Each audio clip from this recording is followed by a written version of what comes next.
हाय, foodie अर्चनामध्ये स्वागत.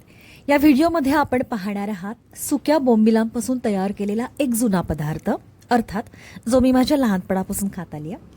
हां, एक मात्र आहे, ही रेसिपी तुम्हाला इतरत्र कुठेही पाहायला मिळणार नाही. हे सुके बोंबील आहेत. पावसाळ्यात याची बेकमी करून ठेवतात. तत्पूर्वी एखाद दुसरं ऊन दाखवून घेतलं तरी चालतं.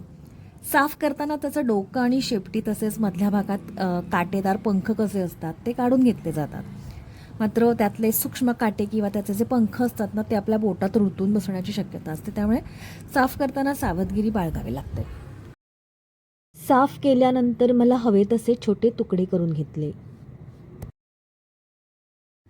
गॅसवर भांडं ठेवलं. आता हे बोंबलाचे तुकडे तेल न घालता मी भाजून घेणार आहे.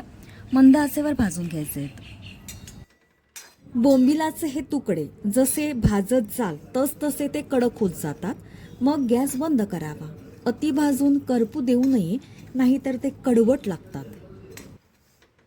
अपेक्षित असे भाजून झाल्यानंतर मी गॅस बंद केला. साहित्यामध्ये आपल्याला लागणार आहे कांदा, लाल मिरची पावडर, मीठ, तेल.